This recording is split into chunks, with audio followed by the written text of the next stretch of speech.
얘기하려다가 저게 좀 빠진 게 있어가지고 그 바통 문제에 좀 얘기가 하나 있는데, 그 선생님이 살아계실 때 누가 이 바통, 참의 바통을 받을 것인가를 그런 제목으로 이제 글을 시아리스를 냈더니까 충청도에서 어떤 청년이 올라왔어요. 내가 직접 봤거든요. 근데 그 청년이 이제 들어오길래 선생님 집방에 가서 얘기하고, 나중에 선생님이 와서 얘기하기를 그 청년이 바통 받으러 왔다고 우리한테 얘기를 해요. 그러면서 웃고 말았는데, 하여간 그 충청도의 그 청년은 그걸 선생님이 바통을 많이 가지고 계신 줄 알았어요. 그래서 그걸 하나 가지러 왔다고. 그래서 선생님이 어떻게 말씀을 해서 보냈는지 몰라요. 새로 우리 함석헌 선생님과 고등학교 때부터 인연을 가졌다는 우리 김은경 목사님이 오셨는데, 함 선생님과 인연을 짤막하게 한번 말씀해 주십시오. 제가 이제 고등학교 다닐 때였었는데요. 그때 제 오빠가 이제 전남대 의대를 다니고 있었고, 그리고 그 주변 상황들이 지역적으로도 그랬고, 당시의 시대 상황이 어쨌든 군부 독재의 하에 있었던 거잖아요. 그런데 이제 주변에 있었던 사람들이 전남대 출신들이, 뭐 김남주도 그랬고 박성무 스님도 그랬고, 다 그 무렵에 전남대 내란 음모죄인가 뭐 이렇게 해가지고 재판받을 때가 있었어요. 근데 이제 저는 저희 아버님도 좀 그런 성향을 좀 가지고 계시긴 했지만, 씨아르 소리사에다가 저희 오빠가 이렇게 기고를 하고, 독자란에 저도 그때 기고를 하고 그랬던 것 같거든요. 그러면서 생각지 않게 할아버지한테서 이렇게 응답이 온 적이 있었어요. 그래가지고 뵙게 됐었어요. 이제 오빠랑 둘이 올라오면 들리거라 해서 가서 뵀는데요. 그리고 나서 광주 오시면 이제 저희 아버지가 이렇게 집에서 모시고, 그러면서 제가 생각하기를, 오랜 세월 후에 생각하기를, 정말 제 청소년기였잖아요, 제가. 그러니까 할아버지가 청소년기의 눈으로 저한테 친구처럼 그렇게 대해 주셔서 저로 하여금 오늘날 있게 하셨구나라는 생각이 세월이 갈수록 생각하게 되고, 또 이제 저에게 이제 기대도 있으셨던 것 같아요. 그래서 제가 이제 그런 권위주의적인 그런 분위기 속에서 그래도 집에서는 굉장히 평등하고 자유롭게 자랐거든요. 근데 이제 사회에 나오면서 주눅들은 느낌을 좀 받으셨는지, 그 여자 한 사람으로도 나라를 구할 수 있어, 막 그러면서 격려하셨던. 예, 그리고 하여튼 힘이 되게 이렇게 저를 이렇게 굉장히 정신적으로나 영적으로나, 또는 당시의 분위기 속에서 여성의 힘으로도 나라를 구할 수 있어라는 그런 말씀을 자주 해주셨고요. 또 제가 이제 오빠들 따라다니면서 민주화 운동이라고 생각을 안 했는데, 나중에 보니까 이제 그 물결에 이렇게 갔을 때, 정말 지금까지 남는 거는, 호글로를 타지 말고 공부 좀 해 라고 말씀을 하셨어요. 근데 정말 호글로를 타느라고 공부를 안 하고 있는 저한테 이제 정말 공부하게 하고, 그래서 한신대학교에 그때 아마 노자 강의를 가셨던 것 같아요. 그러니까 네가 와야 될 곳은 한신대학이야. 그때는 한국신학대학이었어요. 그래서 저희 아버지는 한신대 가는 거, 신학을 하고, 그때는 전도사라고 그러잖아요. 그렇게 하는 것에 대해서, 예수 믿는 사람들이 굉장히 제약이 많아, 자유롭지가 않아, 뭐 저희 아버지 생각이에요. 그 답답한 세상을 어떻게 사냐, 집 한 채도 없이 평생을 뭐 이렇게 그랬는데, 할아버지가 강권하신 거죠, 함석헌 선생님이.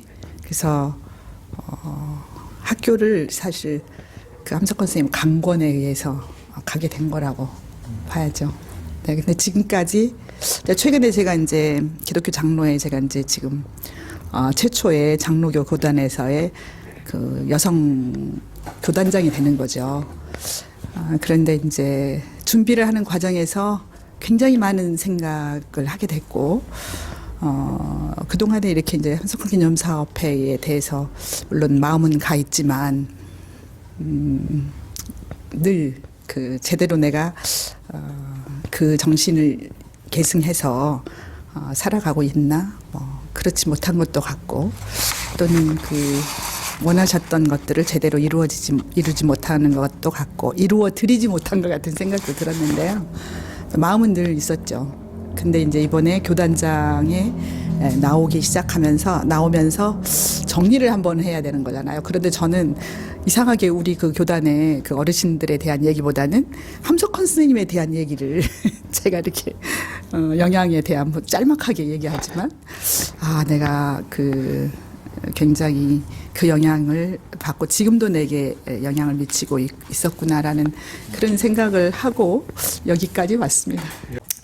그리고 이제 지금은 그 우리 함석헌 선생님께서 말씀하신 그 영웅이나 무슨 대단한 권력자 왕의 시대가 아니고 씨알들의 시대가 그들이야말로 역사의 주체다 이렇게 말씀하셨지만은 그게 어떻게 보면은 사람들이 피부에 와닿지가 않았는데 씨알들이 늘 통합혁명부터 많은 것을 실패를 했고 당하고만 살았고 핍박받고 살았기 때문에 그런데 이제 우리가 촛불혁명도 성공했고 그런 우리는 이제 민주화도 이뤘고 이 땅에서는 이제 그런 게 하여튼 주체적으로 그런 촛불 그 씨알들이 일어서는 역사를 이제 우리가 새롭게 경험했습니다.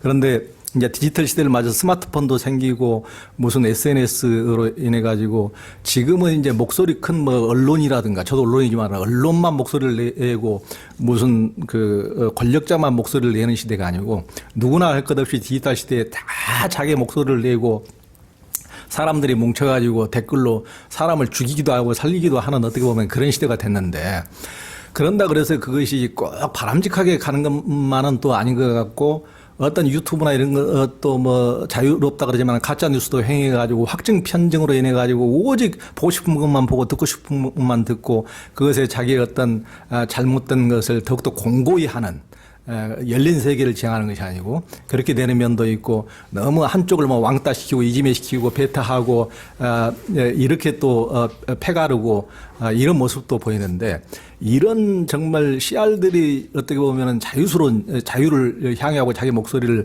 언론의 자유가 만개한 듯한 이런 디지털 시대에 씨알들은 과연 어떻게 가야 제대로 가는 것일까요?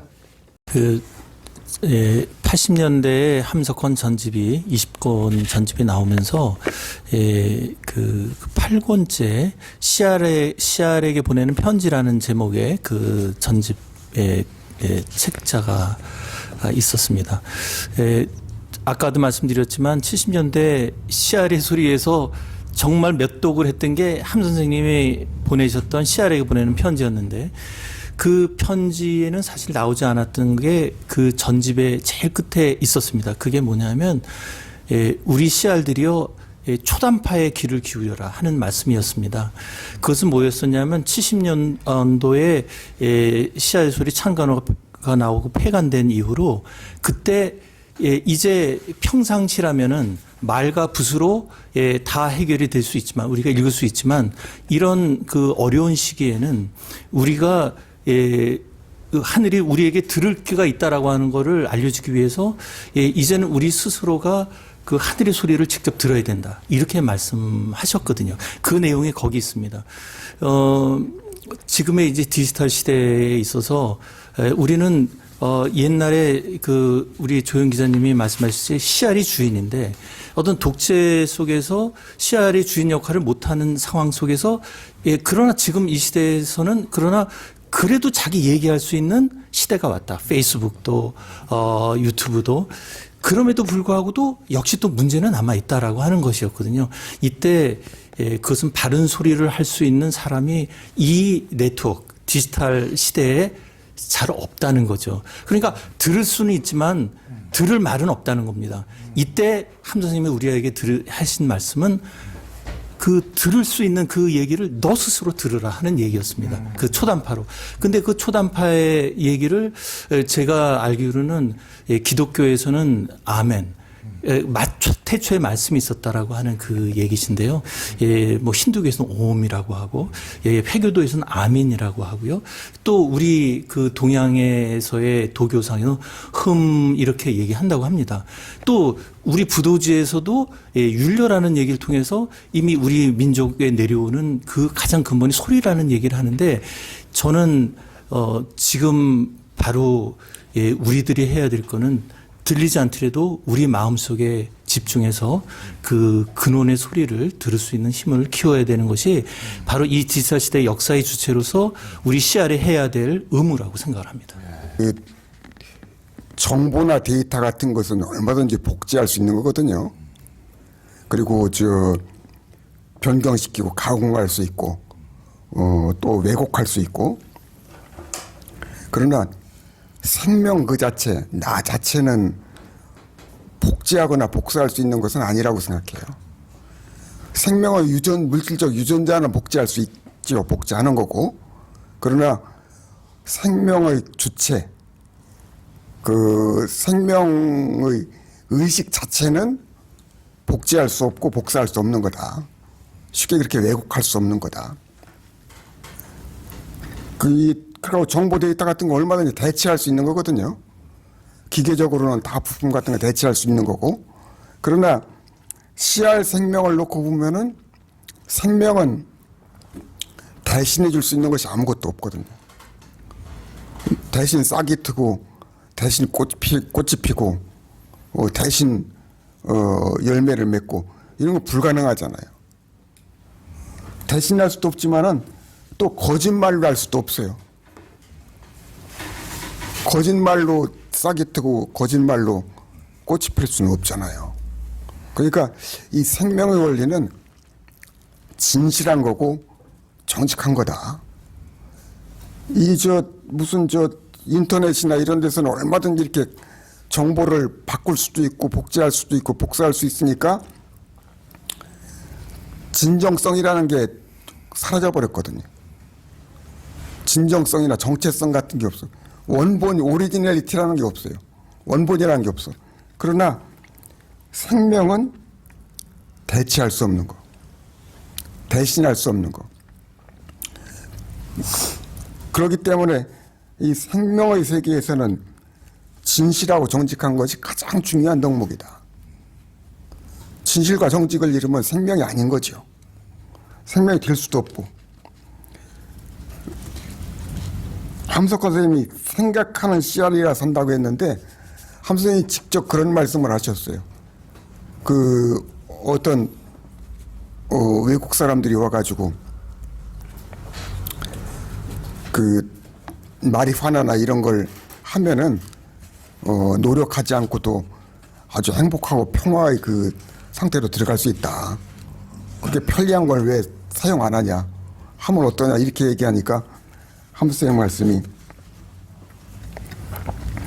결국 그건 약물에 의존하자는 건데 결국 기계에 의존하자는 거 아니냐? 기계적으로 해보자는 거 아니냐? 그 약물을 먹고 화학적인 기계적인 작용을 거쳐가지고 내 이렇게 변화되는 건데 약물과 기계에 의존하는 것은 결국은 다시 기계의 세계로 돌아가자는 건데 물질의 세계로 돌아가자는 건데 생명이라고 하는 것은 물질적이고 기계적인 것을 뛰어넘고 초월하자는 것이 생명이다. 생명은 물질이 아니고 기계가 아니다. 그걸 뛰어넘는 거다. 그렇게 얘기하시면서 다른 모든 것은 내가 하는 것이라고 할 수 없는데 지금 이 순간 생각하는 것만은 내가 하는 것이다 그랬어요. 그 말이 굉장히 중요한 말씀이라고 생각했어요. 지금 이 순간에 생각하는 것만은 내가 하는 거다. 누가 대신할 수 없는 거라는 거죠. 그러니까 생각하는 것만은 아주 생명에서 우러나는 거고 창조적인 거고 정말 나다운 나에게서 나오는 그 행위라는 거죠. 그러니까 이게 진실하고 정직하다는 거, 내가 내 삶을 직접 살아야 된다는 거, 그리고 생각이라고 하는 것은 그렇게 기계적으로 이렇게 떠도는 그런 관념적인 그런 것이 아니라 내 몸과 생명에서 정말 우러나는 것이라는 거. 그걸 생각하면은 우리가 인터넷 시대에도 여기 인터넷 기계적인 그 세계에 빠져서 허우적거리지 않고 우리 삶을 살아갈 수 있지 않겠나 그런 생각을 합니다. 예, 그러니까 우리 이제 박세준 목사님이 그 함석헌 선생님 말씀을 이렇게 빌어서 이제 말씀해 주시니까 요즘은 이제 유발 하라리조차도 호모삼피엔스 같은 저서에서 하여튼 미래 인간 사회는 희노애락의 의욕도 어떤 약물적인 화학적 결합에 의해서 변화시키는 이제 그런 시대가 될 것이다 하는데, 그러니까 이제 그걸 극복하는 게 생명. 우리는 이제 생명의 신비를 다 잃어버린 시대인데, 예전에 이제 선사들은 그랬지 않습니까? 이제 뭐든지 이제 씨앗을 찾는다고 그러니까 벚꽃의 씨앗을 찾겠다고 하면 벚꽃을 쪼개봐라. 거기에 어디에 벚꽃의 씨앗이 있느냐. 하여튼 씨앗을 찾을 수가 없는 곳에서 하여튼 꽃이 만개야 하는 이것이 우리의 생명의 씨앗인데, 어떤 화학적인 결합으로 우리가 생명을 만들 수가 없는 어떤 신비적인 요소를 잃어버린 어떤 이런 세상에 살고 마는데, 우리 어떤 인간의 어떤 고귀함, 이것을 그 도저히 과학과 어떤 이 화학이 넘볼 수가 없는, 그걸로서 지배당하지 않는 인간의 어떤 원천적인 고귀함을 말씀하신 것 같습니다. 우리 장영호 선생님. 이번 그 주제에서 디지털 시대의 이 주체로서 CR의 모습을 생각해 봤습니다. 그 크게 보면은 세 영역이라 보는데, 첫째는 우선 권력에 대한 부당함, 거기에 대한 감시. 두 번째는 이 언론의 역할이 뭐 두말할 것 없이 중요한데, 이 언론의 어떤 그런 그 횡포, 공정 보도, 이 부분에 대해서 이 CR들이 하나의 그 감시와 고발 정신을 가져야 된다는 생각. 세 번째는 이 악덕 기업들, 여기까지도 우리가 감시자가 돼야 되지 않느냐. 그리고 물론 이제 그 댓글 얘기도 있고 그런데, 이런 부분에서는 자기가 한 발언에 대해서는 무한 책임을 져야 된다는 것, 그거를 말씀드리고 싶습니다. 난 뭐 함선생님에 관한 이야기밖에는 지금 그 생각이 안 나는데, 선생님은 어쨌든 간에 CR의 소리를 시작하면서 창간호에다가 근조 조선일보, 근조 동아일보라고 하는 것을 쓰셨거든요. 그래서 벌써 그 70년 그 창간호 때에 벌써 한국 언론은 이건 희망이 없다고 하는 것이라고 하는 것을 선언한 것이 아닌가 그런 생각이 들고, 지금은 뭐 조선일보와 전에는 함선생님이 한창 나갈 때는 조선일보에 선생님이 글이 나갔습니다. 그냥 3천만 앞에 눈물로 부르짖는다고 하는 것도 나가고, 그리고 이게 박정희님에게 여기 학생에게 그러면서 다 나갔는데, 선생님이 CR를 시작하고부터는 거의 일반 언론에서 별로 나간 걸 기억이 안 돼요. 그래서 저는 볼 때에 선생님은 언론도 죽었다고 하는 거를 선언했을 뿐만 아니라, 이 정치, 우리 선생님은 정치는 도둑질이라고 아주 선언을 했거든요. 정치는 도둑질이라. 그러니까 지금은 생각이 바뀌었는지 몰라도 어쨌든 간에 선생님은 이 정치라고 하는 것이 정치를 잘못했기 때문에 세상이 이렇게 됐다 하는 걸로 이렇게 생각을 하신 것 같고, 그리고 선생님이 마지막에 이제 유언처럼 말씀하신 거가 내 대적은 국가주의라고 그랬단 말이에요. 내 대적은 국가주의라고 했기 때문에 하여튼 이 국가라고 하는 거 선생님은 대한민국이라고 하는 이 나라를 부정한 건 나는 아니라고 생각하지만은, 이 국가주의라고 하는 것으로 인해서 어떤 그런 세력이 형성이 돼서 완전히 거기서부터 악이 나와가지고 세상이 이 꼴이 됐는데, 이런 국가주의를 청산하지 않으면 안 된다, 이런 생각을 아주 분명히 이렇게 유언처럼 남기셨다는 그런 생각이 들고.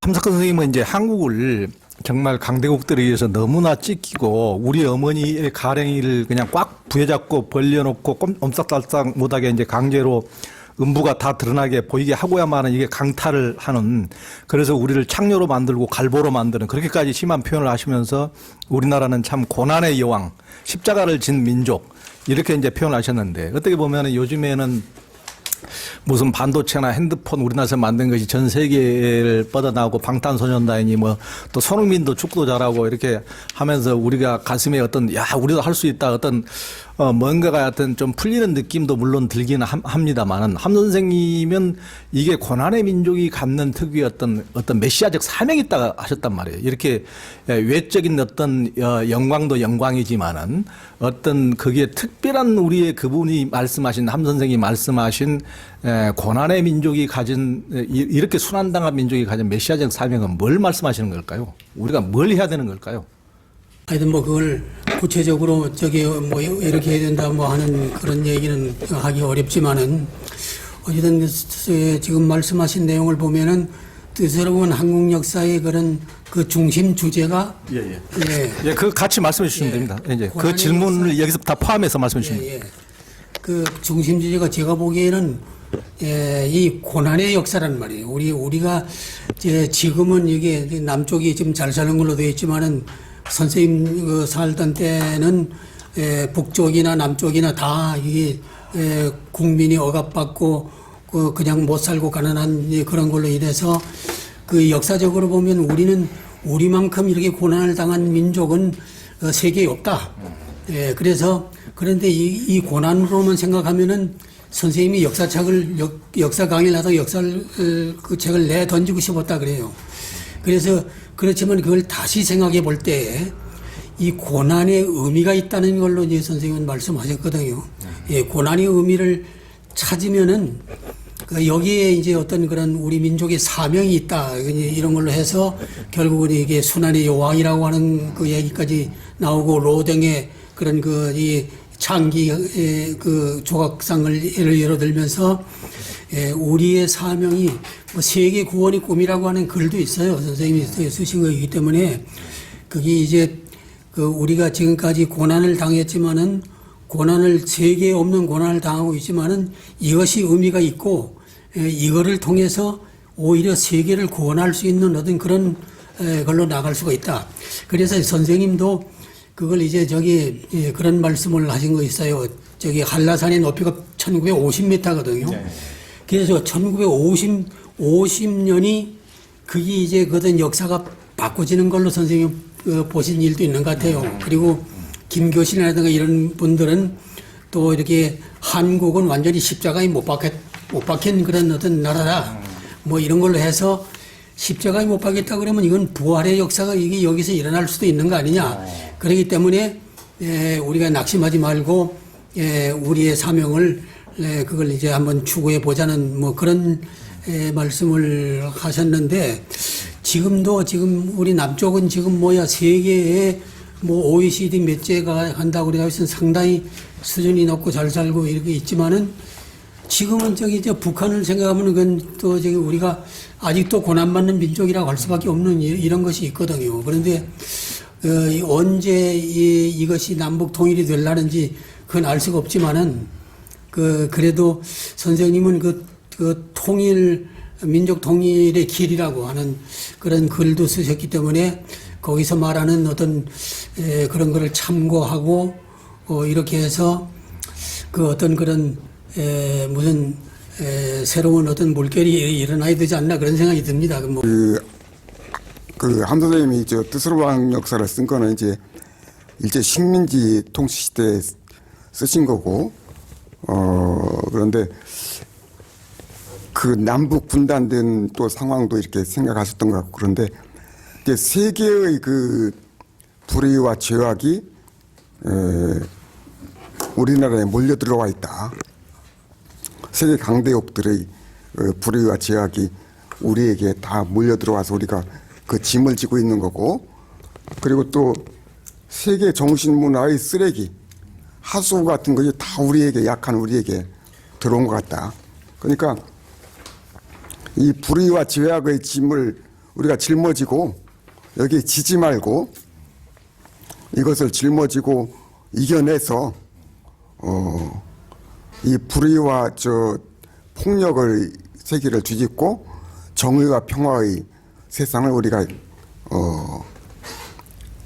일궈내야 할 그런 사명이 있는 거다.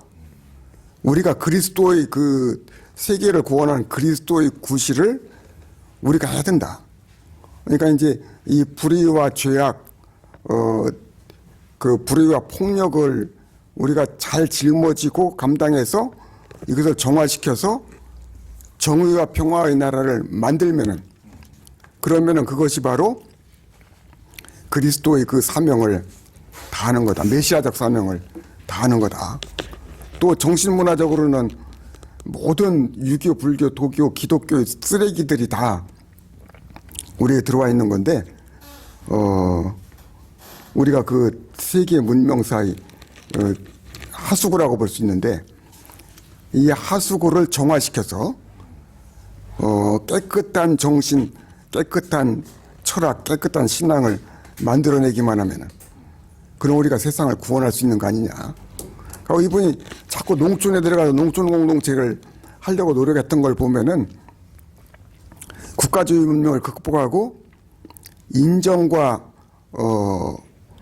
헌신에 의해서, 헌신을 바탕으로 한 공동체적인 나라, 그걸 만들자는 생각이 있었던 것이 아닌가. 계약적 의무와 권리관계를 넘어서서 인정과 서로 헌신하고 보호하는 그런 공동체적인 나라를 세우는 것이 이분의 목적이 아니었나, 그런 생각을 합니다. 우리 기자님께서 그 거의 이 질문의 끄트머리에 어떻게 말씀하셨냐면, 함석헌이 말하는 메시아적 나라는 무엇인가, 그리고 우리는 그 사명을 감당하기 위해서 어떻게 해야 되는가 하는 질문을 하셨습니다. 이제 근데 그 아까 그 박성현 선생님께서도 말씀하셨지만, 함 선생님은 이 얘기에 대해서 세계 구원의 꿈 얘기를 우리에게 제시를 해 주셨습니다. 근데 그 세계 구원의 꿈이라고 하는 글에 바로 지금 기자님께서 말씀하신 고난의 여왕 얘기가 나옵니다. 그리고 아예 한 장으로 나옵니다. 그리고 고난의 여왕, 순환의 여왕 얘기는 이미 뜻으로 본 한국 역사의 끄트머리에도 나옵니다. 그런데 또 어디도 나오냐면, 이 함 선생님이 이 세계 구원의 꿈을 1976년 1, 2월호 시알의 소리에 시알에게 보낸 편지에 쓰셨는데, 거기에 1976년 1월 2월호에 세계 구원의 꿈이라는 장문의 글을 쓰셨는데, 그때 바로 그 호에 우리에게 시알에게 보내는 편지에 이런 말씀을 하십니다. 내가 바로 뜬 눈으로 1월 1일 날 0시부터 4시까지 꿈을 꿨는데, 그때 순환의 여왕이 바로 자기 둘레에 있는 네 짐승에게, 흉악한 짐승들에게 이제 둘러싸여 있는데, 이때 어떤 소리가 들렸는데, 이제 준비가 되었느냐 하는 소리가 들렸다고 그래요. 그랬더니 그때 준비가 되었습니다 하고 어느 누군가가 또 답이 나왔다는 거예요. 그랬더니 네 흉악한 짐승들이 그때 섬짓하면서 했고, 자기는 순환의 여왕은 안도의 한숨을 쉬었다 하는 얘기가 나옵니다. 많은 그 함 선생님 글이 있지만, 그때 그 글에 저는 굉장히 주목을 했거든요. 그리고 나중에 그런 것이 그 네 흉악한 짐승은 계시록의 6장에 나오는 바로 그 네 짐승이다라고 하는 것을 뜻하는 걸 알았습니다. 함 선생님은 바로 세계의 구원의 꿈을 얘기할 때 바로 그 글을 쓰셨을 때 바로 그 자정 4시간 동안에 뜬 눈으로 세우면서 그 꿈을 보신 거거든요. 여기서 기자님께서 말씀하신 바로 그러면 그 함석헌 선생이 말하는 메시아의 나라, 그리고 우린 그런 사명을 감당하기 위해서는, 저는 바로 함 선생님이 꾸신 그 꿈을 우리가 느낄 수 있을 정도가 될 때 바로 세계 구원의 꿈을 이룰 수 있지 않을까 하는 생각을 가집니다. 그때가 몇 년도였다고? 1976년 1, 2월호였습니다. 그러니까 1976년 1월 달에 1월 1일 날 그 꿈을 꾸신 겁니다. 그리고 이제 함석헌은 우리 민족에 대해서 민족 개조를 많이 이제 말씀하셨는데, 워낙 이제 애족하셨기 때문에 이제 그런 게 강하셨던 것 같은데, 또 이제 뭐든 우리 민족이 대충 하고 말아가지고 무슨 예술품도 하여튼 아름답고 빼어나긴 한데 뭔가 뒷마무리를 못한 것 같은 뭔가 확고하게 끈질기게 해내지 못한 뭔가 끈질긴 탐구가 부족하고 도전하는 정신이 부족하다 했는데 저도 이렇게 보면은 제가 이제 히말라야를 좋아해서 히말라야를 늘 이제 많이 다녀오고 그럼 예전부터 다녀보면은 여하튼 야 유럽 이렇게 잘 사는 나라 애들은 뭐가 부족해서 우리야 이제 그 배고픈 나라에서 서러운 나라에서 살았으니까 헝그리 정신이 있어 하지만 쟤들은 뭔 헝그리 정신이 이렇게 힘든 고행을 저렇게 했었지 하는데 걔들이 그렇게 힘든 고행을 이렇게 그 도전 정신을 가는 거 젊은이들이 특히 이렇게 하는 거 보고 저는 깜짝깜짝 많이 놀래는데 이제 요즘은 이제 한국인들도 많이 하긴 합니다만은 그래서 이제 함 선생님이 그런 점을 참 개탄하신 것 같은데 우리가 그런 끈질긴 탐구 정신, 어떤 도전 정신을 갖기 위해서 뭐가 필요할까요? 어떤 함 선생님에게서 갖는 함 선생님이 하여튼 그렇게 그 고난의 삶을 살면서도 끈질기게 항시 정신적으로 탐구하시고 이렇게 하신 게 어떤 정신의 어떤 사리로 열매를 맺었는데 그런 어떻게 우리가 그렇게 탐구와 도전 정신을 가져야 할까요? 그걸 혹시 말씀. 네, 아까 여섯 번째 질문에 약간 좀 보태겠습니다. 이 메시아적 사명을 어떻게 수행할 것인가, 그 다른 이제 건설적인 방법이 많이 제시됐지만은 결국은 한 사상이 추구하는 그런 통합 정신으로 민주사회가 완벽하게 건설될 때 민중이 주인이 되는 세계가 쳐다보고 세계가 따르고 지금 요새 뭐 한국이 잘하니까 막 쳐다보듯이 그런 결과를 맺을 수 있을 때 가능하다 하는 건설적인 그런 측면이 있고요. 또 그걸 수행하기 위해서 우리가 지녀야 될 그 어떤 자세, 각오는 뭐냐면 비폭력 정신에 충실한 건데 비폭력의 자기 희생을 여기서는 민족에까지 연장 확대했습니다. 민족이 희생되더라도 세계 평화가 올 때, 세계가 복지사회로 될 때 우리는 희생해야 된다. 그런 그 어마어마한 말씀까지 하시는 거 저도 놀랬고, 혹시 간디라도 이런 소리를 했나 보고 찾아봤더니 간디가 아마 전집이 100권이니까 그걸 다 찾아봐야 되겠지만 그런 것 같지는 않아요. 간디는 어디까지 인도를 아주 우위에 두고 정신을 기르는 사람이라 그런 점까지 우리 함성 선생이 그 어떤 원론적이면서 철저한 그런 실천을 강조하셨다는 점 그걸 우리가 이해해야 되겠고요. 다음에 이제 우리에게 필요한 것은 뭐냐? 결국은 저는 그 개혁 사회 혁명이라고 봅니다. 그 개인보다는 사회적 차원에서 일어나는 정치, 언론, 교육, 종교 그 변화를 통해서만이 우리 민족을 자기 창의적인 그런 어떤 정신을 발휘하게 하는 그런 그 방식이 되지 않을까 그런 생각이 있습니다. 함석헌 선생님이 말하는 메시아적 나라 그 부분에 대한 부분인데요. 그때 제가 이제 이렇게 말씀으로 기억하기는 그 뒤로 뭐냐면 그 대속적인 의미 비유로 많이 하셨는데요. 어쨌든 그 젊은 시절과 60대 이전까지는 굉장히 기독교의 성경에 근거한 그런 체험을 가지신 분이잖아요. 그래서 저한테도 그런 얘기를 하셨어요. 뭐냐면 우리 민족의 그 아까 얘기해 주셨던 대로 세계사 속에서 그 마치 하수구처럼 모든 그 찌꺼기들을 안고 가는 그러한 민족으로서 대속적 의미로 세상 죄를 지고 가는 어린 양처럼 그렇게 되어야 되는데 근데 그때 지금 국가주의에 대해서 굉장히 반대하셨다는 말씀 하시잖아요. 그러면서 그러면 민족은 어떻게 되는 거예요? 결의는 어떻게 되는 거예요? 그렇게 했을 때 요 말씀은 분명하게 하셨어요. 이렇게 분단된 상황에서는 결의에 대한 그런 사랑에 대해서는 늘 우리가 생각을 해야 된다. 민족에 대한. 그리고 저는 이제 이 통일에 대한 문제하고 평화에 대한 문제 나중에 그 선생님께서 연세가 들어가시고 노태우 정권 때 그 평화의 뭐 탑인가를 만들어서 그때 뭐 초청을 해가지고 삽드는 일을 하셨을 때 주변에서는 뭐 이렇게 노인네 망령 났어 뭐 이런 표현까지 해서 비판을 받았지만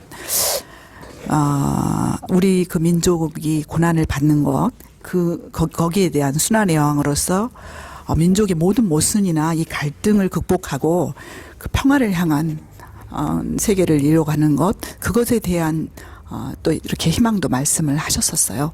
평화에 대한 부분도 그래서 저는 지금도 이렇게 마음속에 기억이 남는 것은 개인의 함석헌 굉장히 위대하고 존경스러웠는데 제가 어느 때 굉장히 충격받은 일이 있었거든요. 뭐냐면 북쪽에 그 큰 아들의 자녀를 남겨두고 내려오셨잖아요. 근데 제가 통일에 대해서 그 눈물을 흘리시는 것을 처음 봤었을 때가 어느 날 아침에 이렇게 울고 계셨어요. 그래서 무슨 일이시냐 그랬더니 굉장히 기쁘다 그렇게 말씀하셨고 퀘이커로부터 연락이 왔는데 큰 아들의 큰 손자가 북쪽에 살아있다 그런다. 그 얘기를 오늘 아침에 내가 이렇게 미국에 있는 퀘이커로부터 연락을 받았다. 그러시면서 이렇게 좀 눈물을 흘리시고 그러면서 이제 민족이 하나 되는 것에 대한 부분들 그것을 그날 아침에 얘기를 하셨던 기억이 나요. 그러니까 혼자 얘기만 하고 자제분은 입에 돌아가셨는 모양이에요. 그때 아마 그 손자 얘기를 하셨어요. 우리가 지금 말씀해 주신 질문해 주신 주제는 우리가 그 남비라고 하는 자조적인 말을 극복하기 위해서는 끈질긴 탐구와 도전 정신이 필요한데 이 탐구와 도전 정신을 위해서 또 거기서 더 근본되는 필요한 것은 무엇이냐 이런 질문이었습니다. 그건 아마 기자님도 아마 그 생각에 대해서 하셨기 때문에 그 말씀하셨을 텐데 저는 제가 그래도 다시 질문을 제가 답변을 하겠다고 한 이유가 있습니다. 이 말씀은 우리들 씨알들에게 같이 우리들 시대의 민중들에게 같이 전해졌으면 좋겠다는 말입니다. 1973년 제가 씨알의 소리를 처음 접할 때였습니다.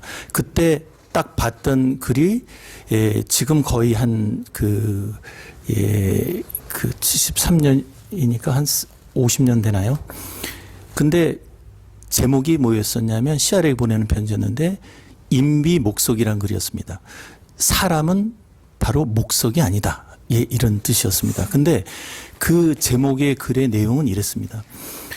1919년 3일 만세 바로 얼마 전에 그 사촌형인 함석은 선생을 찾아갔더니 그때 그 함석은 선생이 친구분인 안 씨라고 하는 이름은 기억 못하는 안 씨라는 분이 그 울부짖으면서 지금 우리 민족은 지각도 없고 감정도 없고 의지도 없느냐 하는 그 울부짖는 소리를 했다는 거예요. 그래서 바로 지정이라고 하는 지각과 감정과 의지라는 말을 그때 새겼는데 2년 후에 3.1운동이 끝나고 3.1 만세가 끝나고 다시 조만식 선생님이 하시는 물산장려운동의 그 사무실에 갔더니 그 안 씨라는 분이 그 흰 두루마기에 진흙탕물을 왕창 묻히고 들어오셨는데 바로 일견 정신이 나간 사람이라는 것을 알았고 그것은 바로 일경의 고문 때문에 그렇다는 것을 직감했다는 것이죠.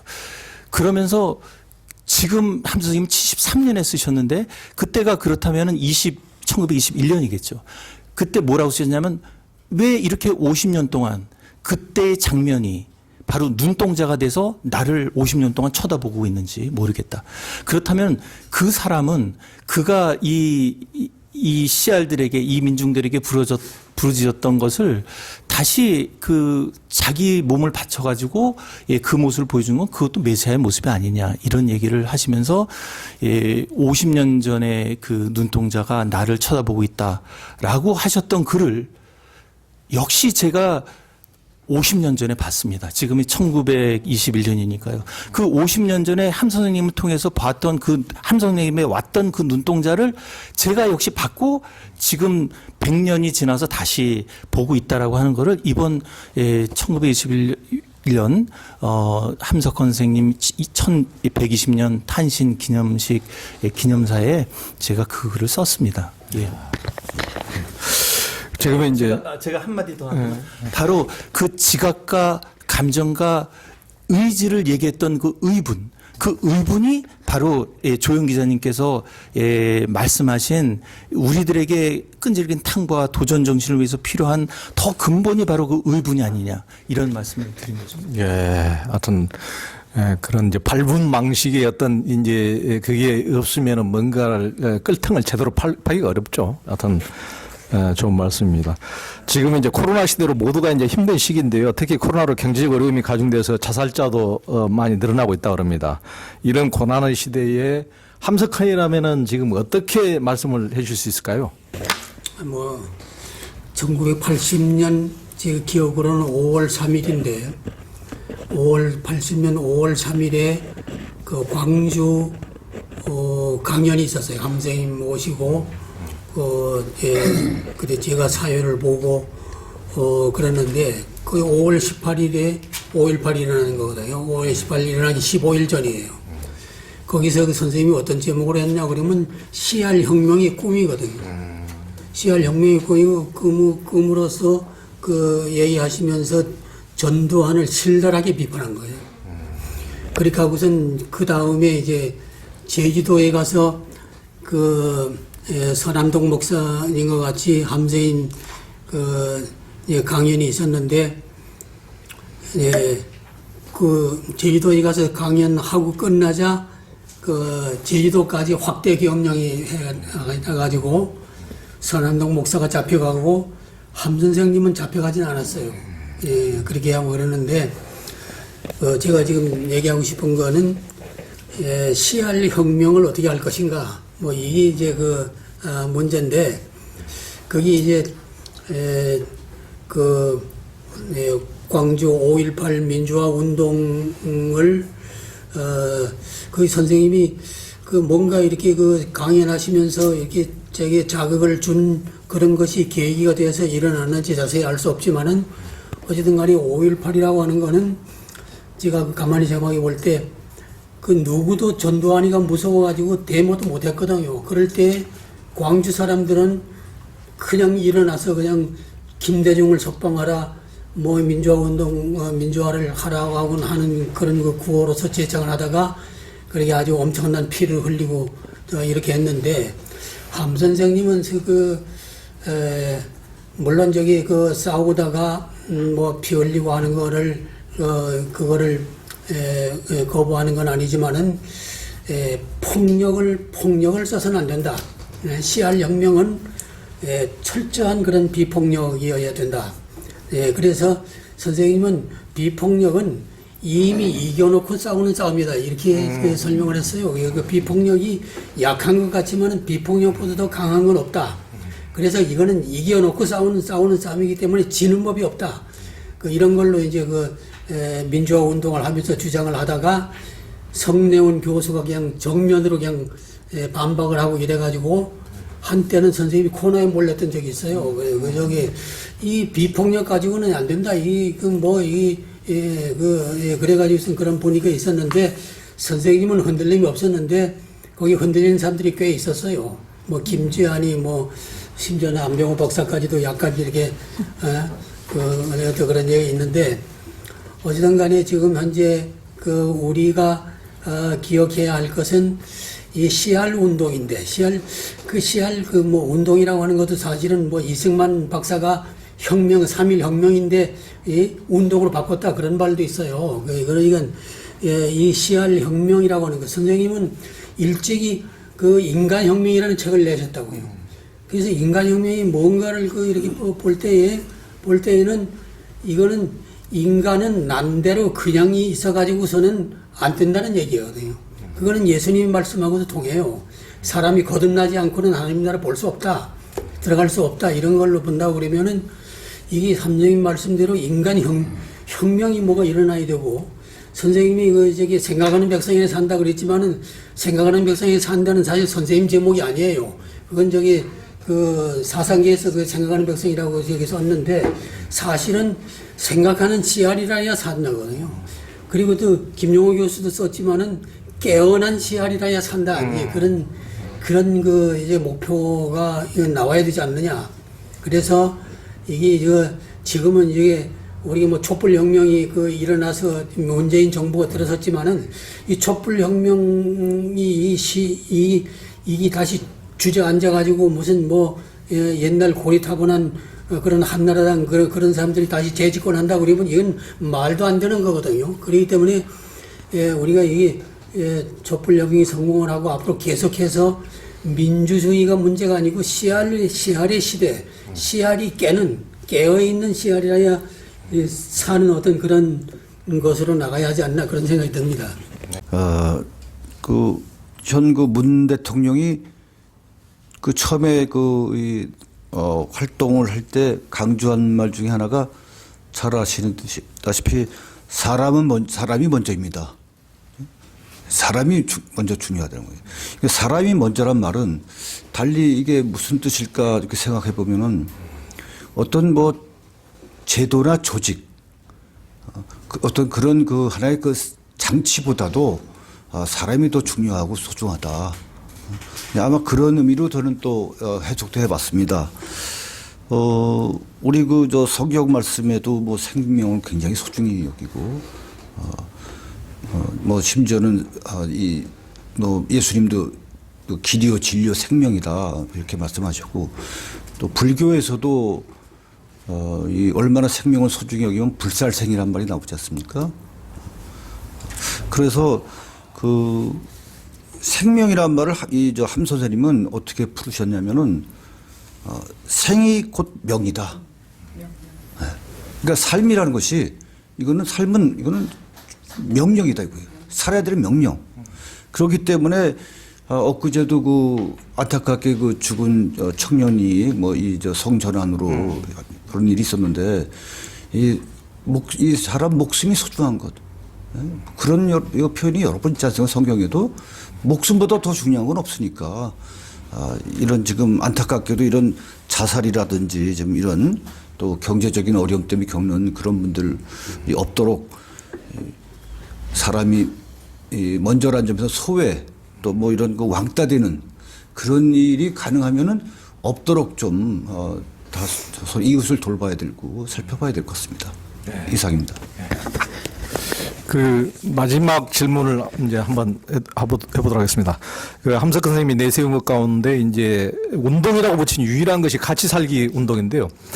이제 누군가 천국과 지옥을 묘사하면서 굽혀지지 않는 팔로 젓가락질을 해서 제 입에만 넣으려고 그러니까 팔이 안 굽혀지니까 결국 굶어 죽는 것이 지옥이고 서로 다 지 입만 챙기다가 또 젓가락을 상대 입에다 서로 넣어주다 보니까 배부르게 이제 잘 먹는 게 서로 사는 이게 이제 천당이다, 천국이다, 천국 극락이다 이렇게 이제 누가 얘기하는 걸 들었는데 우리는 요즘은 다 저살기만 오직 내 이기적 욕망을 채우려는 어떻게 보면 그런 시대가 되고 말았는데 함석헌이 말하는 같이 살기 운동 지금 이 땅을 천국으로 만들기 위한 것일 텐데 함석헌이 하늘의 천국이 아니고 이 땅에서 하늘에서 이루어진 것처럼 이 땅을 이루기 위해서 그런 이제 구체적인 운동을 말씀하신 걸 텐데요.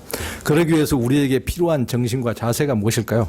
이미 같이 살기 운동을 일으키자는 그런 글을 쓴 일이 있어요. 그런데 이 같이 살기 운동을 선생님이 아주 본격적으로 이걸 하려고 생각을 했거든요. 그런데 이게 그 당시 박정희 정부가 새마을 운동을 시작을 했거든요. 같이 살기 운동하고 새마을 운동이 거의 이제 같은 시기에 나왔는데 새마을 운동, 같이 살기 운동은 새마을 운동을 방해하는 운동이다. 이렇게 생각을 하고 같이 살기 운동, 씨알이 소리에 내지 못하게 했어요. 그래가지고 선생님이 같이 살기 운동 논문 모집을 했는데 논문 모집까지도 못하게 한 거예요. 그래서 같이 살기 운동이라고 하는 거는 완전히 아주 그냥 새마을 운동하고 반대되기 때문에 절대로 안 된다. 이래가지고 같이 살기 운동을 선생님이 마음대로 못 했거든요. 그걸 못했는데 선생님이 같이 살기 운동을 일으키자는 글을 쓰시면서 거기 왜 같이 살기 운동이 필요한가를 네 가지로 말한 게 있어요. 그리고 그걸 간단하게 얘기하면 첫째는 지금까지 방법으로는 도저히 이 독재 정부를 당해낼 수 없기 때문에 이 없기 때문에 그 방법이 하나로서 같이 살기 운동을 일으킨다. 그게 하나 있고, 둘째로는 우리 민족의 성격을 바꾸기 위해서, 바로잡기 위해서 같이 살기 운동을 한다. 우리 민족의 그 성격이라고 하는 거가 이게 뭐 좋은 점도 있고 이제 문제 있는데 이걸 좀 바꿔야 한다 이런 내용이 있고, 그 다음에 세 번째로는 죽게 된 정신을 일으키기 위해서 이 같이 살기 운동을 해야 한다 이런 거하고, 마지막으로는 이 우리만이 아니라 세계 구원의 길임을 확신하기 때문에 이 같이 살기 운동을 일으켜야 한다 이런 내용을 글 쓴 일이 있어요. 근데 이것을 선생님이 이걸 정말 마음 놓고 한번 해보려고 했던 건데 이게 완전히 그냥 그 탄압 속에서 못하고 말은 거예요. 예, 그건 안타까운 일이죠. 같이 살기 운동의 연호는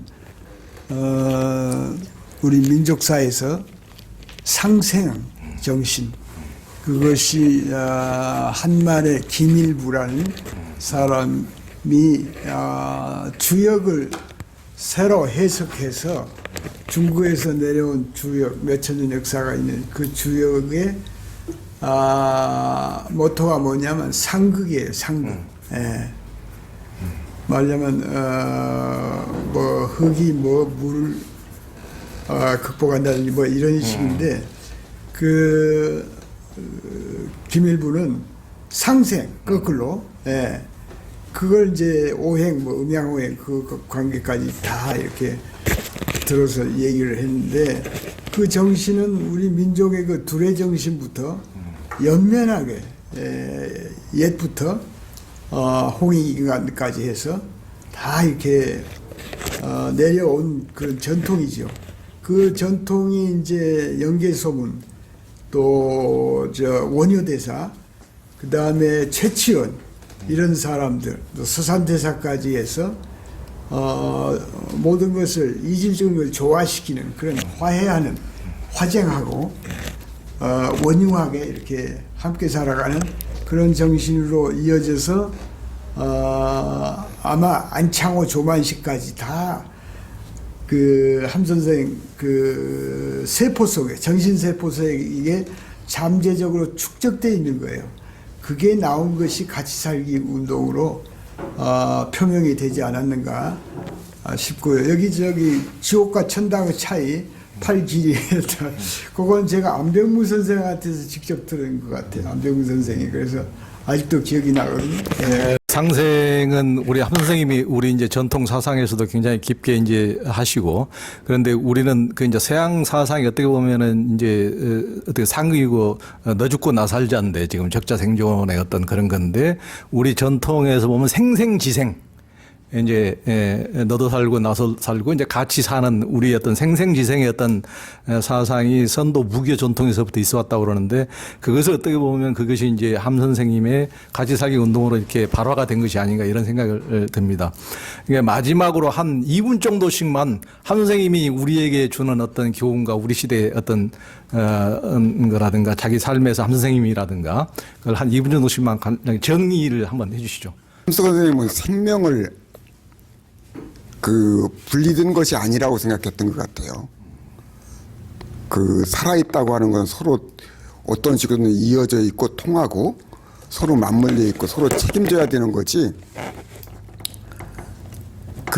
서로 갈라져 있고 완전히 분열돼 있고 그런 것은 진정한 생명의 모습이 아니라고 이렇게 보셨던 것 같아요. 그래서 죄도 내 죄 따로 내 죄 따로가 있는 것이 아니다. 어떤 형식으로든 죄도 나의 죄가 너에게도 책임이 있고 연결되어 있는 거고, 너의 죄가 나에게도 책임이 있고 연결되어 있는 거다. 이렇게 보셨던 것 같고, 그래서 예수를 한마디로, 예수는 누구냐? 예수는 너를 나라고 합니다. 그러니까 너에게서 나를 보는 거죠. 그러니까 상대방 너가 남이 아니야. 우리는 서로 남이 아닌 거예요. 살아있던 안에서는, 우리가 살아서 같이 생명을 살아가는 동안에는 모든 생명을 가진 존재들은 서로가 남이 아닌 거야. 그러니까 내 속에서 나를 볼 뿐 아니라 내 속에서 너를 보는 거죠. 거울처럼 서로 비추고 있는 거예요. 서로가 서로 속에 들어가 있는 거예요. 그걸 보고 사는 사람은 더불어 살 수밖에 없겠죠. 같이 살아야 되겠죠. 그래서 CR 정신 자체가 CR이 개체로서 작은 개체로서 따로 떨어져 혼자 있는 것처럼 보이지만은 그 생명이 자기를 깨트려 가지고 싹을 틔워 가지고 꽃과 열매와 씨알을 맺으면은 결국 그건 다른 생명체들을 살리는 거거든요. 다른 생명체들을 먹여 살리는 거예요. 그러니까 그리고 또 함석헌 선생 같은 분이 가장 그 속에 소중하게 생각했던 존재가 하나님인데 속에 하나님을 모시면은 또 하나님 안에 있으면은 모두가 하나인 거죠. 나만 하나님 안에 있는 것이 아니고 모든 사람이 하나님 안에 있는 거니까. 내 속에 있는 하나님은 밖에 있는 다른 사람하고 뗄 수 없으니까. 내 속에 있는 하나님이 밖에 있는 다른 존재하고 무관한 존재일 수가 없잖아요. 그러니까 하나님을 믿는 한, 생명을 가지고 사는 한, 서로 남이 아닌 거지. 무한 책임을 서로 져야 되는 거죠. 님은 주의라고 하는 것을 배격을 하셨는데, 그러나 단지 두 가지는 또 찬성을 하셨어요. 평화주의하고 정신주의. 이거를 강조를 하셨는데, 그리고 이제 CR 사상이라는 말도 가끔 하시긴 하셨지만은 CR 정신이라고 강조를 하셨거든요. 그래서 그 사상이라고 하는 것보다도 정신이라고 할 때는 사상은 뭔가 머릿속에만 있는 것 같고 정신이라고 해야 되지 않나 이런 생각이 들어요. 그래서 CR 정신 문제를 앞으로 그걸 좀 이렇게 확대하고 그런 정신을 구체적으로 이렇게 그걸 후배들에게 가리키고 이렇게 하는 일이 있어야 되지 않느냐. 그래서 우리 CR 학교라고 하는 거를 지금 코로나 때문에 못 하고 있는데 CR 학교를 개교가 되면은 그런 함석헌 정신, CR 정신을 이걸 가리키는 이런 거를 꼭 했으면 좋겠다는 생각이 듭니다. 선생님이 이제 지금 우리 김재태 목사님이 물어봤대요. 필요한 것이 무엇입니까? 하니까 인정과 도리다 그랬대요. 그 말씀은 어떤 글에도 나옵니다. 쓰신 글에도 인정과 도리. 그러니까 인정이 없는 메말라가는 그런 비인간적인 사회가 돼가고 있는 그런 세태. 그리고 아무런 윤리와 그 기준이 없는 그런 도리 없는 그런 사회. 그게 발전되고 있는 상황에서 함 선생님은 참 공감력이 대단하신 분이에요. 아까 같이 살기 운동의 발단은 어디서 나왔냐면 남가저동에서 집단 자살 사건, 아이 셋을 데리고 아버지가 빵에다가 독약을 넣어서 다 몰살한 거예요. 그러니까 한국 사회는 그게 많아. 가족이 왜 자기 자식이 자기 자식이라고 자기 거라고 생각하고 같이 자살한다는 거 아직도 지금 나타나고 있잖아요. 그래서 함 선생님은 엠퍼시, 공감 능력이 대단해서 자기를 버린 분이니까 남 가슴 속에 들어가서 느낌을 갖는 그런 분이라 눈물이 많잖아요. 그래서 그러니까 그걸 우리가 다시 스스로 살리고 또 정치적으로 보면은 남가자동 사건이 일어나지 않게 정치적인 어떤 체제가 저는 북구에서 선고하고 있는 사회민주주의라고 생각해요. 사회와 민주주의가 합친 거. 근데 한국 사람들이 사회주의라고 해서 이렇게 사회하면 타부가 돼 있는데 그런 인식을 배제하고 소셜 데모크라시로 가는 그런 정치 체제에서는 같이 살기 어떤 결과가 나타나지 않을까 그런 생각이 듭니다. 선생님 그 글에 보면은 뭐 잘 아시겠지만 어릴 때 집들에 이제 작물을 재배하는데 그 참외든가요? 오이인가 참외인가 제가 그거를 이제 좀 잘 익은 다음에 저를 눈여겨봤다가 이제 따 먹으려고 했는데 그 어느 날 보니까 없었더래요. 그러니까 그 여동생이 이걸 이제 먼저 먹은 거예요. 그래서 선생님이 굉장히 그 분한 마음에 아마 동생을 굉장히 심하게 나무랐나 봐요. 뭐 그랬을 때 그 어머님 말씀이 아주 이 평생을 갔는데, 자, 쟤는 사람 아니냐. 그래서 그 말씀이 저는 어떻게 보면 한 선생님이 같이 살기 운동이라는 것이 바로 거기서 어떤 그 나눔, 함께 나눈다는 것. 이 지금 우리 사회가 제일 지금 이 양극화되고 있는 마당에 나눔이 부족하거든요. 그래서 사실 나눔하면 물질적인 거는 뭐 당연히 물론 나눔이 필요하지만 제일 정신적인 가치도 나눠야 되거든요. 뭐 저마다 사람 각 씨알들이 갖고 있는 재능이 있다면 재능도 같이 나누고, 요즘 이제 근래 와서 재능 기부라든지 이런 것도 이제 많이 이제 언급이 되는데, 그래서 그런 이 나눔이 참 중요한 게 아닌가 하는 말씀을 드리겠습니다. 함선 선생님 말씀을 인용한 것이 1976년도였습니다. 그 많은 글들을 보면서도 그때가 함 선생님의 정신에 어떤 큰 변화가 있지 않았는가 하는 것을 아주 예민하게 느낍니다. 76년에 저기 우리의 우리가 나갈 길을 말씀하셨죠. 그때 76년 1월호에다가 실었. 그렇군요. 그 1월호가 바로 아까 꿈을 꾸셨을 때 그때 얘기입니다. 근데 제가 지금 말씀드리는 것은 1976년 11월 12월 호에 크리스마스 선물이라는 제목의 또 편지를 보내십니다. 거기에 내가 선물이 있습니다 하시면서 노자의 아유삼보라는 글이었습니다. 나에게 세 가지 보물이 있다라고 하면서 첫째 말씀하시는데 첫째가 그러니까 사랑을 얘기하는 거죠. 검소할 때 그 검자인데요. 거기에 졸라맴, 수수함 뭐 이런 식이고, 세 번째가 불감이 천하선, 즉 내가 감히 하늘에 앞서지 않는다라고 하는 것인데, 저는 그때 이후로 사실 지금이 그러니까 한 45년이 그렇게 되나요? 45년이 됩니다. 그거를 올 1월 달에 처음으로 저 말로 한번 이렇게 간직을 하게 됐는데, 그 사랑, 바로 이 같이 살기 운동의 바로 가장 중심에 있는 건 사랑인데, 사랑이 있을 때 바로 검이라는 것은 졸라맴, 수수한 모든 치장을 다 버렸을 때 마지막 남는 건 알이거든요. 그 알이 바로 참이다 이렇게 생각을 합니다. 그래서 그 검이라는 마지막 속뜻은 참이 아닌가 이렇게 생각을 했고, 사랑이 있을 때 참을 볼 수 있다.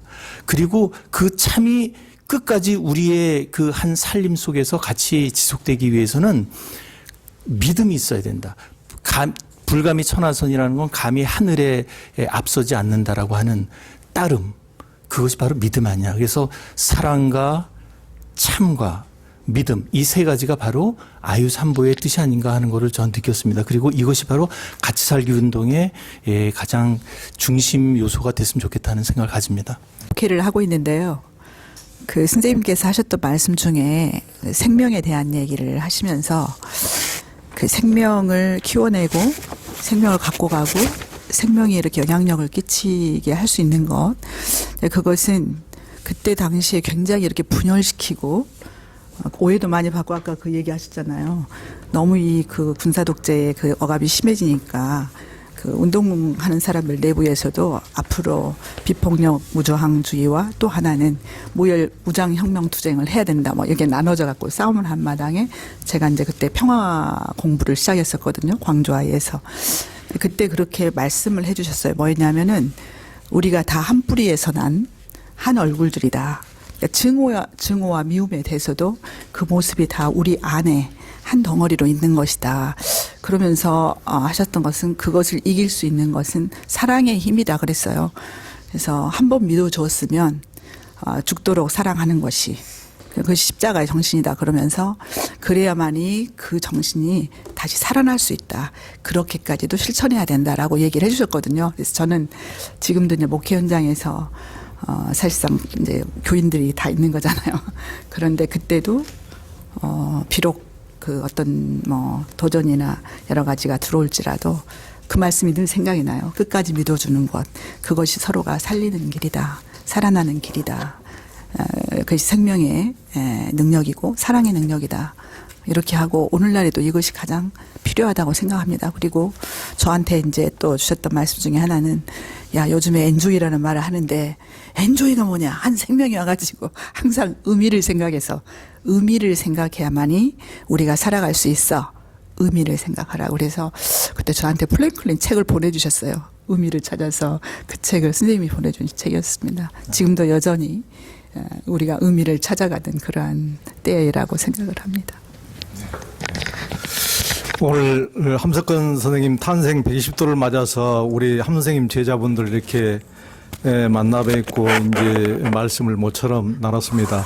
이 세상에 그 네온사인 같은 빛은 많지만은 그곳에는 엄청난 사람들이 모여서 무슨 예배도 드리고 뭐도 하고 뭐 하는 데도 많고 온갖 하지만은 어떻게 보면은 이게 진짜 아무런 그런 네온사인이 없이 그냥 그 자체로 순수한 CR 정신 자체로 이렇게 가는 곳에는 사람들이 어떻게 보면은 관심을 보이지 않는데 어떻게 보면은 쥐들이 모여가지고 고양이 목에 누가 방울 닦아 누가 한 사람만 달아주기만 하면은 우리 모두 편할 텐데 하는데 아무도 달지 않는 전부 다 이기적인 인간 군상들만 모였을 때 예수님이 스스로 십자가를 지듯이 우리 안중근, 윤봉길, 이봉창이 스스로 십자가를 졌듯이 우리 함석헌 선생님이 그 혼자 고난의 삶을 살면서 십자가를 졌듯이 이렇게 살아왔는데 그분들의 삶을 아직도 뭐 떡이 나오는 것도 아니고 뭣도 나오는 것도 아닌데 이렇게 머리가 하얘지도록 이렇게 따르면서 나름대로 지켜 사시는 분들이 있기 때문에 우리 사회가 아직도 희망이 있지 않나 싶습니다. 그런데 아무도 고양이 목에 목을 달지 그 방울을 달지 않으려는 이런 이기적인 시대에 CR들이 깨어나서 우리 각자가 우리들도 각기 방울을 다 책임이 있는 CR로 깨어나라는 그런 말씀이 아닌가 그걸로 오늘 정리하겠습니다. 감사합니다.